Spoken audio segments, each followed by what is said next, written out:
We wanted to play the Xbox, have a bit of fun. We have the equipment, the LED screens ready to rock and roll. And then by Wednesday of the following week, we actually had a client who we were meant to do an event for actually ask and say, please, what can you do? Can we go to a car park and do this event? And by Friday of that week, we actually built the studio within a couple of days to actually help the client out. Hey everybody, welcome to another AV Asia Pacific Magazine AV Lockdown podcast. I'm here today with Arosh Fernando. Welcome, Arosh. Thank you, Chris. How are you? Yeah, good, thanks. So Arosh is from WooHah Productions, and WooHah has recently launched and debuted a new live event studio called Studio 45. Exactly. It was a first pop quiz. So Arosh, tell me, was that something that you'd planned, or was it something that you did in response to COVID? Chris, nothing is planned, as we all know. I'm just like the good politicians, just on the fly making decisions happen.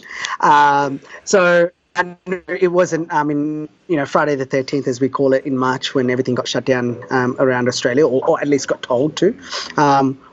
It was really important, the mental state of all the staff, the casuals and everything like that. So we actually started just as a hangout joint. We wanted to play the Xbox, have a bit of fun. We have the equipment, the LED screens ready to rock and roll. And then by Wednesday of the following week, we actually had a client who we were meant to do an event for actually ask and say, please, what can you do? Can we go to a car park and do this event? And by Friday of that week, we actually built the studio within a couple of days to actually help the client out. So it was really finding a solution based for this client and kind of adaptive from there. Okay. So the space itself is just in your warehouse, or how would you describe it? It's in the warehouse. It's a 400 square meters, so it's almost a 20 by 20 meter space. Funny thing was when the rule for 4 square meters per 100 or for one person came in, it's all draped off at the moment, so we actually pushed the drape back a bit just so we can get the exact, someone came with a measuring tape, we can say, yep, look at that, it's 400 square meters on the dot.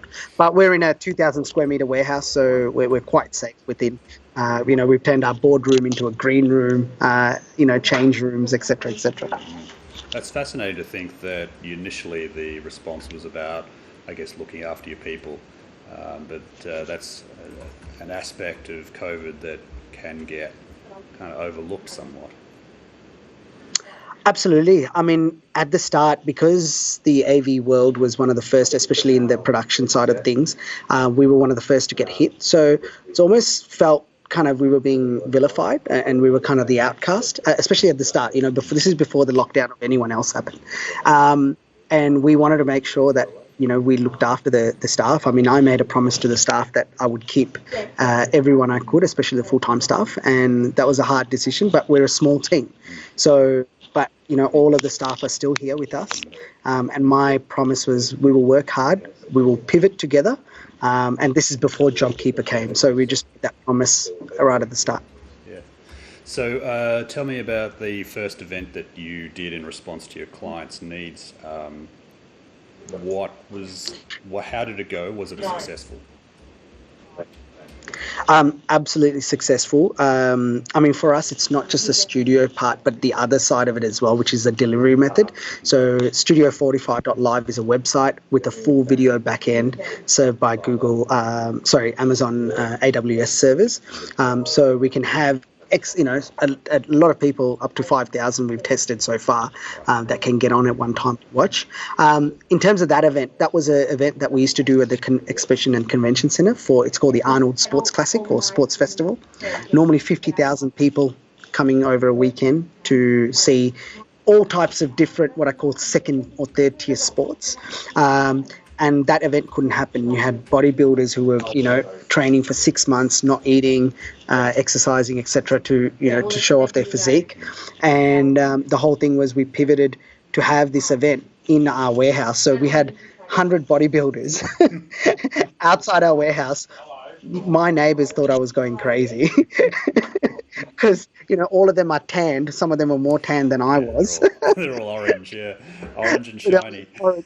That's right. So it was just so funny, but like they understood where we were coming from. So it was fun and it was amazing to see that go. But the other side of the story is the fact that we couldn't actually find anything in the market that could do a view at a cost effective or where people can make money. It was really important for me the client made money still because it was still costing them money. So one of our staff members here, Reese Davis, ended up building our own platform, together. And we were able to have close to 3,000 people watching around the world. I think we had 27 countries tuning in at different times over Saturday and Sunday to watch their competitors, et cetera, et cetera. And that was, for us, the biggest success. So you managed to do your own DIY pay-per-view in essence. Correct. Yep. People come, they go to a website, they buy the ticket, they pay the money, they buy the ticket, and then that sends them an email code. They click on the email code, and that opens up the actual page for them, for the player they can watch it. So Right. very clever. Hasn't been done before, and the fact that we had support and we were able to technically support people as well. Because one of the biggest things, Chris, was normally you go into a venue where you can say, "Hey, I've got a ticket," and someone can help you out. But in a virtual world, there's no support. That your home is your venue. It's really hard to believe that you guys are the first to have figured that out. It's funny. Let's just say that two of the biggest $1 billion ticketing, companies don't have a solution for online yet. That's amazing. And So it must be something that you've been refining, and I'm sure that people are pretty darn interested in using what you've got. it's about helping others to monetize because, as you know, the game of events is all about selling a ticket that will pay for all your cost. And for us, it's about that ecosystem of being able to say, hey, we've got the studio, which is very cool. But then where am I going to go to? Because, people just couldn't, I was seeing a lot of people doing free stuff on Facebook or YouTube, but it's not going to make money. And if it's not making money, I don't think you can pay your bills and pay your people. Yeah, yeah. So this is the future. What are people willing to pay for? I know it's sort of slightly out of, I guess, your pay rate, but in some ways it isn't, because you're providing the structure, the platform, I guess the technical platform, as well as sort of how it looks and feels to a degree. Like, obviously you're not supplying the content or the competition or the event itself, but what's the base level of, I guess, production that people are willing to pay for? So, I mean, it varies from a couple of thousand to, tens of thousands. But, I don't think anyone will see $100,000 event at the moment, just given the COVID times. We call it the COVID pricing structure. It's just stupid. It's roughly somewhere between the stupidest lowest point is about 1/10 of what you could normally earn to about quarter to a half of what you can earn. So just to give everyone out there an idea of what that looks like. Sure.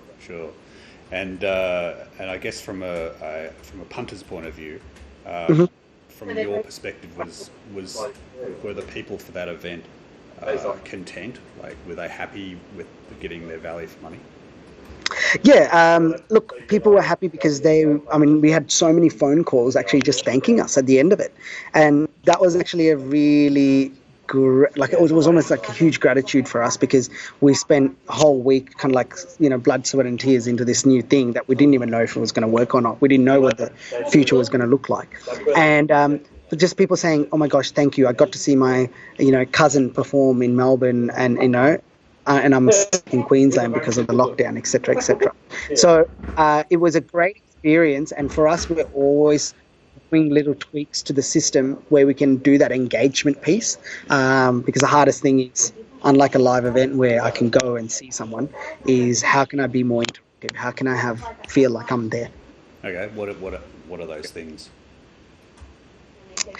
Look, everything from giving experiences that are a bit normal. So like you've got special. Hey, these guys might be buying a VIP ticket, or they might want like a backstage pass. Something a little bit more different. Or hey, can we ask a question? Or can we get like a Zoom thing up on your back LED wall so the comedian or the the presenter can literally be like talking to an audience. So all these different things that we are doing to kind of again asking the clients. It's like, what do you guys want to see? That's great. And it's again down to thinking outside the square, coming up with the ideas, because the client isn't necessarily going to be able to come to you and say, here are all these ideas that I have for connecting with an online audience. Yeah. Absolutely. One of the biggest things that we're doing is educational marketing, just educating clients. People are just coming to us going, "Oh my gosh, just give me some pricing," and I'm going, "What for?" They're like, "I don't know. We need to do an event."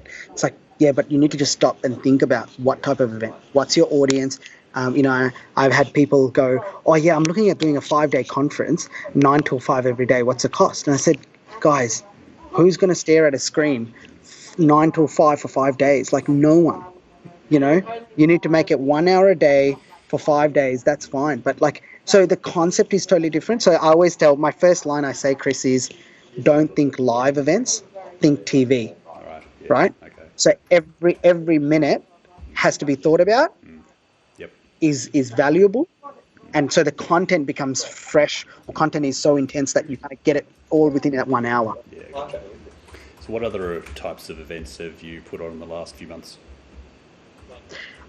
Well, in the last few months, wow, we've done everything from Easter Sunday church service. We've done fashion shows. We've done live music where we've had bands. One of the funny ones was we had a DJ rock up here with 2 USB sticks, and the guy was getting streamed via the UK to Saudi Arabia to over 500,000 people. And we didn't even know what they were after, because the job came in 2 days of doing it. And so it's been a vast variety of stuff, a bit of corporate stuff, webinar. A lot of people were kind of, especially in the corporate world, are going, I've done Zoom, I've done the Microsoft Teams. How can I take it up a notch? So that's been again, showing them what's possible. Showing them things like that, it has been the cool thing. So I'm really kind of now looking at the next couple of months and going, what is necessity right now? What I found very early was something like a wedding. People can hold back and do it later, but a funeral you can't. So one of our biggest bread and butter things that I don't talk about a lot, but has been very, I guess it's struck a little nerve in me as a wow, we're in such different times, is we're probably doing 2 to 3 funerals every week, helping live stream funerals. And that's a dedicated page. You get a web page where you get to go and see someone that you loved, or a friend of a loved one, and get to mourn. And we've done like a tribute page where people can leave photos or a video, or just some beautiful words for the family. And reading through some of that, or sitting through some services as a quality check on my behalf, it's amazing to see. And you go, wow, here I am thinking about how bad it is, but these guys, we're helping someone that couldn't mourn out. Yeah, that's good thoughts. So what does it mean for the future of the events industry, Arosh? Look, I've done a lot of thinking and had a lot of thought ideas around this. I really think it's all around what I call a 50-50. It'll become 50% in-house. Back in the day, if I dial back 12 months from ago, it was all about the live event. Maybe 1% was about showing it to an outside audience, besides who couldn't be there. And that 1% has now gone to a 50-50 balance. So what you'll have is someone who'll produce an event for a bit more of a live audience, but also with the beautiful mind frame that it's actually going to go out to 50% or even greater audience will be actually seated outside of the venue than inside the venue. So what? Yeah, go on. things like a gala dinner, right? The way I look at it is this: no one wants to see other people eating, so you're not going to sit through a 4-hour gala dinner watching other people eat, et cetera, et cetera. So what you're going to see is really that Logie style of things. People are inside the building, but you've also got the outside people watching as well. So people will eat beforehand, and you'll do the awards in the middle section for an hour, hour and a half, 2 hours, and then it'll go back. The broadcast will drop off, and people inside will be able to mingle and do their bits as well. So it's what I call this 50-50 balance, and I think that will happen because I feel talking to a lot of corporates, especially, they're just scared to put their name against anything that's uh, especially in this unknown phases, whether that in Melbourne, definitely in a lockdown stage, but in Sydney as well, it's just too risky for them. Yep. Yep. And what does it mean for a company like yours as far as, I guess, where you invest, like as far as people and gear? Look, it's all about the video. It's all about the cameras. It's all about the streaming solution.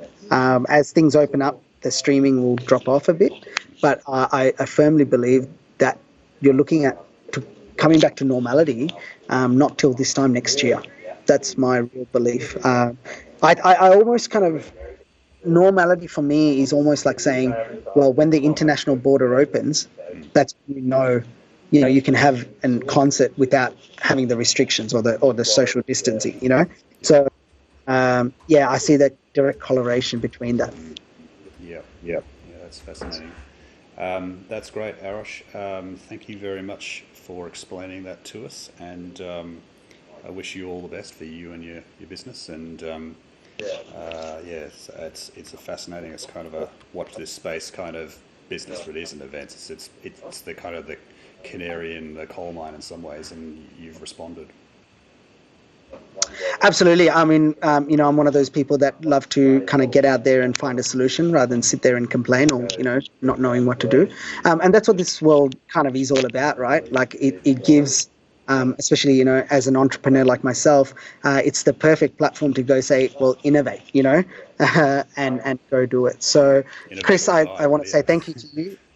Well, innovate or die, absolutely, because government support will only go so far. I mean, as I keep telling myself, like JobKeeper is fantastic and it is the lifeblood of us, but it doesn't pay rent, it doesn't pay for the electricity bill, it doesn't pay my insurance at all. Those are all on hold, and it's going to get to a stage where all that will come back online, and so if you don't innovate, if you don't pivot and move on to a different even area, it will be very hard. That's it. Thanks, mate. Talk soon. Chris, thank you very much, and stay safe, everyone. Take care.